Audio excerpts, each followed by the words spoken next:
Hi YouTube, this is Anthony here, and today is another day for which one is for the note of the week, okay? First of all, I think we're starting for today. I think I might present or maybe have some sharing with you on some new banknotes of Hong Kong or maybe some old banknotes of Hong Kong. Maybe I think I will present maybe once a week or something like that, okay? So be prepared, okay? And I will concentrate mostly on Hong Kong collectibles, which includes maybe banknotes, maybe coins, or maybe like stamps and etc. All Hong Kong collectibles, okay? So let's start with this one, okay? This one we have here today, very interesting and a little bit Roman, you can see, is that this is from the HSBC, Hong Kong and Shanghai Banking Corporation, and this one note was actually issued in 1927. And 1927 is about, I think, more than 80 years before. And you can see that on the note, it is, you can see on the left, it have a symbol or maybe like I would say a Roman goddess. And then we usually call this, like in Hong Kong, we call it Phelan, which is a saying of what we call a goddess. Like here, you can see there's a flywheel here.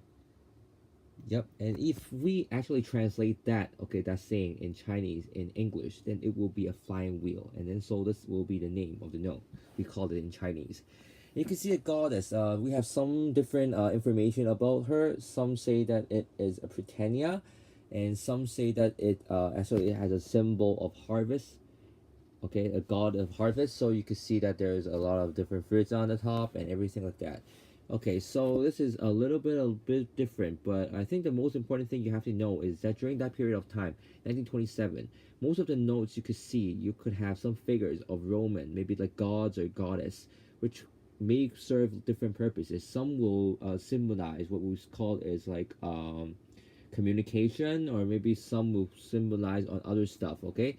But mainly it's because that during that period of time, you see that it's still in the Britain's rule, and for them, Roman is a very good and strong empire during that back then, and Britain was always concentrating, and maybe they want to be another or even be better than the Roman Empire with a longer history and so on. That's why they placed it some different Roman elements onto their banknotes instead of only Britain elements. Okay, so that is a very interesting thing you can see here. And of course, you can see that some logos with a lion and unicorn, which also you can see a navy and you can see a junk at the middle, and then this is also symbolizing how strong Britain were during that period of time. Okay, and another thing I would like to tell you is that for the 1927, this is the first date of this issue, okay, this design. It was first presented in 1927, and then there was another issue date of 1930, and then the last one was 1934. Okay, interesting though is that for 1927, it is the first issue, and the color is a little bit different with a different watermark. But you can see that in circulation right now, maybe like among different collectors, you can still see that there might be old forgeries which look quite close to the original one. But the easy way to distinguish whether it is real or not would be looking at the goddess face and the eye and everything, etc. Okay, I don't think you can see it easily here with a little bit of a reflection and so on. Yep, but you can see that the whole structure for the real one, you can see from the head to toe is in great detail. Okay, so that is a little bit the easy way to distinguish whether it's a true or false note. Okay, another way is through the watermark under here, but I think it's hard to show you right now. Okay, but there is actually a watermark below, and then through the watermark we could easily distinguish whether it is a fake or a real note. Okay, another thing I would want to tell you is that for the as I mentioned before, there was like 3 dates, right? 1927, 1930, and 1934. Okay, for 1930 and 1934, the late ones, the late issues, there was a very, I would think, a tragic incident, I would say, is because during that period of time, okay, during that period of time when the notes were issued, something really unfortunately happened was that it was during the period of what I call is the Japanese occupation back then.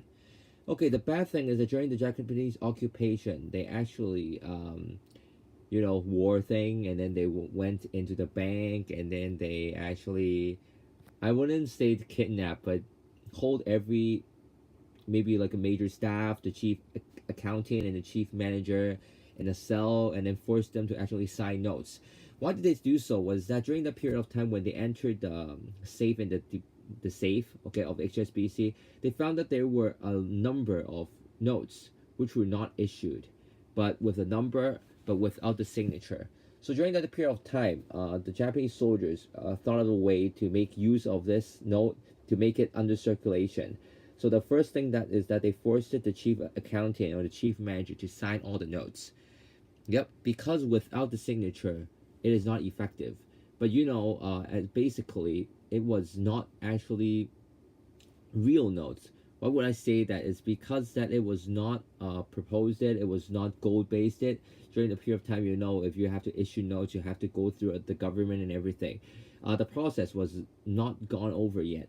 But because the Japanese want them to be issued, want them to be in use, okay, for military purpose, okay, most of them end up in Macau, okay. Why? Is because that during the period of Macau was still not occupied yet, and then they could use the notes to buy a little military stuff, or buy food for soldiers and so on, and supplies, and therefore, okay. So that is also a reason back then, okay, and then we usually call that note the duress notes, okay. And basically for this one, you can actually identify through the color.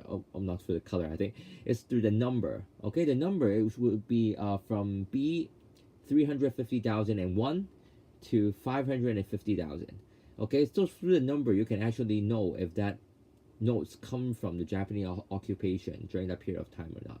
And after the war, actually it was not emitted by the government and not emitted by the bank.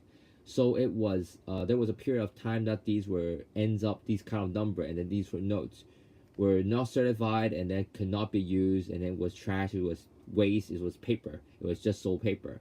So that was when that some dealers or some mercantile actually bought in a lot of these kind of waste paper money. And then afterwards, HSBC had no choice but to keep their promises to pay, as stated here, okay, promises to pay or equivalent, okay.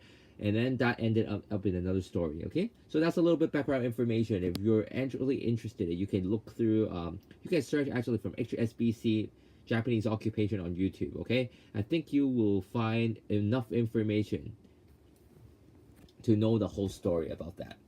Okay, and lastly, I would say that for this note, you can see that there is actually something special about it. You can see different chop marks, okay, some stamps, some chop marks, different Chinese characters, some ink marks, some annotations, and so on. But I will tell you, basically, why is there such stuff? Is that because during that period of time, $50 is a very large denomination during that period of time, which is a very high usable note, I would say.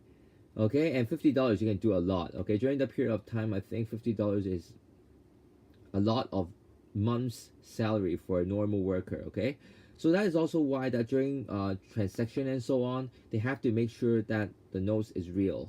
So that is why after each maybe like a banker or maybe some staff or maybe some boss of different stores, when they come by this notes, okay, come past this notes, they have to have it certified it, okay, and then they're saying, oh, this is real, okay, this is a real note.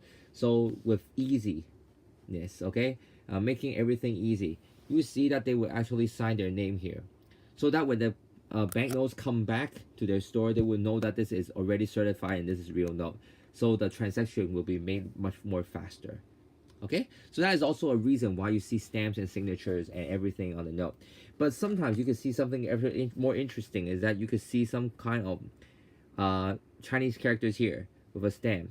Some of them are not actually based on, is not a company's name, is not a signature, is not a boss name, is not a person's name. No, it's a advertisement. Okay, advertising what? Is advertising different products.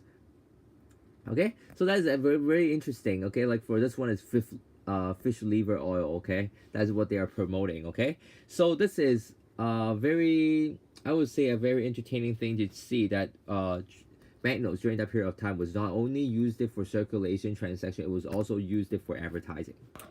Okay, so this is all for today. Okay, if you're interested, you can find me on Facebook, or you can find me on YouTube. Okay, Collective Memories. Okay, or you can look through my I think you have my Facebook here, okay, Anthony Cheung Collector, okay, and then you could see me or search me on Facebook, okay. Keep in touch, and then I think I might be able to maybe go over another note next week or so, okay. Thank you for listening, okay, and see you next time. Bye.